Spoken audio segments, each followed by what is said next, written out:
Usakwazi ukukhuluma nogogo, khuluma kokusithini izinto, amavasha abahlosile bathi usokhuluza ukhokho bewe. Sakhuleka kunina abakhulu, hayi khona bogogo nomkhulu. Igama umfoka mbanje ithi sasimbiza ngonduna kanjaba. Hayi khona yasuke yahlala, impungu sihlebelela ulwazi. Izinto zaqala zakhanya nenkinga zaphela emphela njaba. Isisa kithi siyakhala, sekhona nenyanga zamanga. Izinto sakithi siyahamba engathi sekhona abafundisi bamanga. Impungu ngayishikelela phansi. Ake ngibingelele umhlaba wonke nasendaweni zonke la khamba kufinyelele khona lo mfanekiso oqoshiwe. Uma kukuthi umusha kule channel, ibizo lami ngumlekeleli umfoka mbanjwa, ngumshana wakwaNgcobo. Omapholo bomashiya amahlangatha azoshumayela ngumzukulu kaMdumo ezalwa uThumbu naTshatshatsha, uTshatshatsha azalwa uPheshe, uPheshe azalwa uMaguyane, uMaguyane azalwa uVaphi, uVaphi azalwa uNokhondo. Kuhlala kuyintokozo enkulu kwembukelo Impunga Yesintu ukuthi ngifike la ku channel lethu enkulu Impunga Yesintu TV. Kulonyaka bafowethu ngifisela bonke abantu abangawutholanga umsebenzi ngonyaka ophelile ukuthi lo nyaka sengathi umsebenzi bangayithola. Kuningi ke bafowethu engakubalula abantu abakufisayo nabazifisela kona. Ngoba sonke makuqala unyaka suke sinezifiso namaphupho esifisa ukuthi kufezeke. Ngimpunga Yesintu ngifisa sengathi bafowethu amathongo ethu angaba ngakuthina. Kuthi konke sikudlinzayo ngaphakathi enhlizweni zethu bese kuyenzeka. Kodwa ke bafowethu nodadewethu ayikho into ebaluleke njenganokuthi enhlelweni zakho usukudihlela, ezifisweni zakho usukuzifisa, kubalekile ukuthi ubeke ithongo phambili. Kubalekile futhi ukubeka izidingo zethongo phambili ngoba usukuzoba nako, usukuzokunikezwa yithongo. Imali onayo, insebenzo isebenzayo wayinikezwa yithongo, nalo lethongo leli elinezidingo elingakwazi kodwa ukuthi lizozifeza ngoba lona seliphile emoyeni. Ingakho ngihlala ngaso sonke isikhathi ngicacisa ukuthi impilo yomuntu inqike inkomo kwabangasekho. Umuntu ongasekho udinga umuntu ophilayo ngokwenyama, kanjalo nomuntu ophila ngokwenyama udinga ithongo elingasekho enyameni kodwa seliphile emoyeni ukuze impilo yakhe ikwazi ukuthi iye phambili. Abantu abadala bafowethu abaphile emoyeni nabantu abaphile enyameni bafana nezandla. Isintu sethu sithi izandla ziyagezana. Wena udinga ithongo, nethongo lidinga wena. Njengoba ufisa umsebenzi ngeke uthole kwenye indawo kodwa umsebenzi unikezwa yithongo lakho. Njengoba ithongo lakho nalo linezidingo lalikhona kwelamathongo, uzothola ukuthi mhlambe kukhona ukungcola okukulona lidinga wena ukuze likwazi ukuthi ligezeke. Ngoba amakhambe esinta la kwelengabade. Uma futhi kuukuthi ke mhlambe kithongo lakhe alidinga amakhambi ukuze lihlambululeke, leyo nto kodwa elizokwazi ukuthi lihlanjulule ngama ukuthi lidinga inyongo. Inyongo ila emhlabeni ayikho ngale kwelamathongo. Wena njengoba ufuna inhlanhla zakho azikho la emhlabeni kodwa inhlanhla zakho zikwelamathongo. Engisho ukuthi ke bafowethu kulonyaka bengifisa ngeimpunga yesintu ukuthi umuntu nomuntu ezifisweni zonke anazo azifisayo kodwa ithonga alibeke phambili. Alibeke phambili ukuthi lona elizomlekelela, aphinde futhi alibeke phambili ukuthi uzokwazi ukuligcinela alifezele izidingo zakhe. Nako kunye okubaluleke kakhulu ngaphezulu kwayo yonke into ebalulekile emhlabeni. Uma umuntu ayikho into ebaluleke njenganokuthi uqonde ukuthi umsebenzi phezulu kumzimba wakho, obani abaphethe umsebenzi, obani abaphethe inhlanhla, obani abaphethe umcebo. Uzokhumbula mbukelo wempunga yesintu ukuthi umuntu umsamo. Njengoba umuntu ewumsamo kunamathonga amembethe, kunamathonga asemzimbeni wakhe. Ingakho ngiyimpunga yesintu ngihlala ngikugcizelela ngaso sonke isikhathi ukuthi ukuhlonipha kwakho umuntu kubalekile ngoba uma ungalihloniphi wenza izinto ezokungcola ungcolisa umsamo wakho ngoba wena ungumsamo uqobo lwakho. Umsamo ukhumbule emasibhala lapha na kwindlela yesintu sicacisile ukuthi umsamo akuyona le ndawo ekushisela kuyona impepho kodwa makukhunywa ngomsamo yithongo. Ingakho ke nawe uzothi mawenza izinto ezamahlazo bese ngingcola umsamo wakho ngoba wena wembethwe yithongo kuzongcola ithongo lakho. Ayikho into ebalekile njenganokuthi wazi wena ukuthi imuphi umsamo kufanele ukuthi usondele kuona noma uthinte noma unyakazise uma ufuna inhlanhla. Imuphi umsamo kufanele unyakazise uma ufuna impumelelo? Imuphi umsamo kufanele unyakazise uma ufuna ukuvikeleka? Imuphi umsamo kufanele unyakazise uma ufuna ukwenza izinto zenzeke? Abantu abaningi bazodideka la. Uzokhumbula mbukelo wempunga yesintu ukuthi njengoba wena uwumsamo kungenzeka ukuthi wena uyimsamo emine uwedwa. Omunye futhi kungenzeka uyimsamo emithathu. Omunye kungenzeka uyimsamo emibili, omunye kungenzeka umsamo owodwa. Ngisho ukuthini ngalento engiyishona?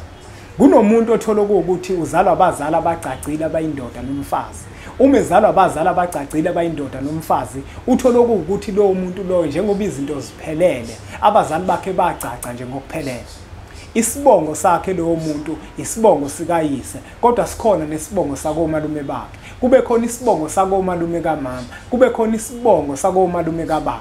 Uyazi yini mbukelo wempunga yesintu ukuthi ingane ingazalwa abazali abacacile, kodwa ngesizathu sokuthi kwelamathongo kuba khona isivumelwano ngenkathi umuntu ezoba khona, bese kuphakama ithongo la komalume kamama wakhe umuntu lithi lo mntwana ithine somphathela umceba ayoceba ngawo emhlabeni, ithine somphathela impumelelo. Uthola ukuthi lo muntu ngesizathu sokuthi yena uzalwa abazali abacacile uhleli kubo, uma ecela inhlanhla Uyimsamo wako bafika ecela inhlanhla kanti ithongo limphathela inhlanhla alikho emsamo wakubo. Ithongo limphathela inhlanhla likomalume kamama wakhe. Omunye uthola ukuthi ithongo limphathela inhlanhla likomalume kababa wakhe. Omunye umuntu uthola ukuthi uzelwe umlanjwana njenganami, uhlala komalume bakhe, kodwa uthola ukuthi inhlanhla yakhe ayikho komalume bakhe. Kodwa abantu bakomalume ngenkathi ezoba khona ehlalo okhalweni lukanini kwaba khona isivumelwano nabantu bakubo besende okuwukuthi nina bakomalume bakhe nomgona umntwana nimkhulise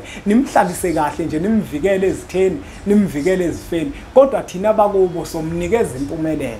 Kodwa umuntu uthola ukuthi uhleli komalume, abantu bamtshela ukuthi izinto zakhe zikomalume, kuyenzeka izinto zakho zibe komalume kodwa inhlanhla yakhe ingabi komalume. Ngokwesivumelwano sabantu abadala uthola ukuthi kwavunyelwana ngokuthi ithongo lakini ilona elokunikeza impumelelo. Uthola ukuthi kodwa wena emsamo wakini ungene emsamo wakini ngoba awukhishiwe komalume bakho. Yini ke kufanele ukuthi uyenze mase ukutholile konke lokho? Anganiphela isintu sethu siyefana nesihlahla, sona isihlahla esinamagatsha. Lapho kuzobe usuhlangana nabantu abafana nompunga yesintu abaphiwe nabakwazi ukuthi bakuchushise ukuthi njengoba inhlanhla yakho wena uwumlanjwana kodwa iphethwe ithongo lakini, uzokhumbula ukuthi lethongo lelike egazini kuwe njengoba nawe ungumsamo. Kwavunyelwana vele ekuzaleni kwakho.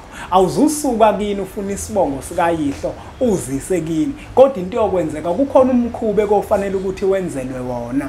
Kukhushukelwe noma entabeni bese kufike kuyaphahla lapha entabeni kukhulunywe nalethongo elikuwena, kukhulunywe nalesidalo esikuwena kuyisona esiphethe inhlanhla sakini. Usosele makufanele usosele bese uyasinxusa ukuthi le nhlanhla esekuphathele yona uyacela ukuthi sikunikeze yona.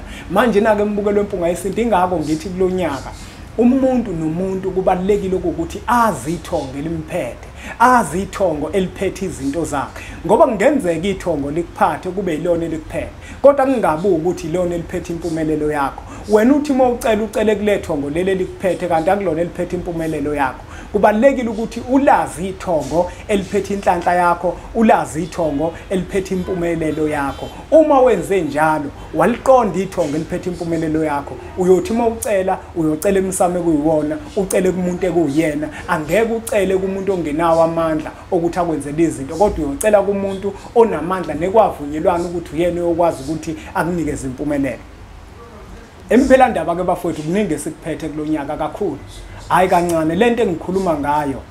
Impunga yesintu izokwazi bafowethu ukuthi inilekelele socathulisana. Mina ke ngifuna abantu ababekezelayo. Ngifuna abantu ababekezelayo ngoba emphela ndaba sithwalisane, kodwa emphela ndaba sinyakazisa ithongo, sigeza ithongo bese siyaphahla ethongweni, silenze ithongo likhulume, lisinikeze impendulo. Ngeke kubuze namhlanje ngakusasa sebeyakutshela ukuthi wena inhlanhla yakhe iphethe ubani, kodwa konke lokho kudinga ukubekezela, kudinga isineke ukuze ukwazi ukuthi kusasa uphumelele. Angingawageqa amagula ngoba ngemuke. Bukelo wempunga yesintu, uma kuwukuthi uyafisa ukuthola incwadi zethu esizishicilele, ungaya lapha ku website yethu seyimpunga yesintu ku www.impungayesintu.co.za. Zikhona ke zonke incwadi uyakwazi ukuzi-order online nama appointment uyakwazi ukwenza online. Ngicela ke bafowethu nihambe nje nifike nibuke lapha ku website yethu bese niyasho bafowethu ukuthi yiziphi ezinye izinto ekufanele ukuthi ngizenze kuyona iwebsite yethu. kodwa ke kuningi kufanele ukuthi ukulindele embukelo wempunga yesintu ngoba ngisazoyithuthukisa, ngisazofaka amaphimbo aqoshiwe afundisayo ngokwesintu ukuze uma ungenalo ithuba lokubuka imifanekiso eqoshiwe ukwazi ukuthi udownload wonke lamaphimbo aqoshiwe empunga yesintu la ifundisa khona, ichaza khona izinto. Hambani ke bafowethu niye lapha ku website yami. Okunye bafowethu ngifuna ukukubalula. I-Facebook page yami bafowethu endala ethi impunga yesintu. Leyo Facebook page bafowethu bayiheka ne-account yami lekamlekeleli mbanjwa. Ngiyacela ukuthi ningasabuki lutho okulapho kuleyo lokhunjana okulapho kuleyo account. Ngiyacela ukuthi ningasabuki lutho okuleya account kamlekeleli mbanjwa, akuseyona yami, isisetshenziswa abantu engingabazi. Kanjalo ne-page elibhala ukuthi impunga yesintu. Lelo page lelo lino 11,000 followers. Ngiyacela bafowethu ukuthi ningasabuki lutho kulona. I-page elisha manje likhona impunga yesintu TV lilapha ku Facebook. Ne-Facebook account yami manje impunga yesintu. I-website yethu ke www.impungayesintu.co.za. Mawufuna incwadi uzokwazi ukuthi uzi-order khona, mawufuna ukwenza appointment noma nje kukhona izinto nje ofisa ukuthi ucaciseleke kuzona uzokwazi ukuthi i-website yethu usebenzise yona. Sifuna ukuthi nayo ikwazi ukuthi silekelele ngoba kukhona umuntu osisiza oseyimpunga yesintu ozokwazi ukubheka ama-email wonke ozobuwathumela yonke into. Ngiyacela ke bafowethu ukuthi niqhubeke njalo nisubscribe kwi-channel yethu enkulu Impunga Yesintu TV. Zikhona incwadi zethu uma ukuthi uyazidinga sizokwazi ukuthi sikuthumelele. Uma ufuna futhi ukufika emphelandaba uzohlala phansi nempunga yesintu nako lokho ungakwenza ngokuthi ushayele zona le nombolo. Kodwa engikushoyo bafowethu kulonyaka umuntu nomuntu akakafune ukuzathole ukuthi ithongo elimphethe ubani, ithongo eliphethe inhlanhla yakhe yithongo elubani, ngoba kuyenzeka uzalwe komalume bakho kanti inhlanhla yakho ikomalume kamama. Kuyenzeka uzalwa abazali abacacile kanti inhlanhla yakho ikomalume kababa. Kubalekile ukufuna ukuze uthole ukuthi ithongo eliphethe inhlanhla yakho ilona thongo ekubani, ukuze uyothi uma ufuna ukucela inhlanhla kubantu abadala ucele kuyithongo ekuyilona eliphethe inhlanhla yakho. Ngiyacela ke bafowethu siqhubeke njalo subscribe kwi-channel yethu enkulu Impunga Yesintu TV bese sithi nje impunga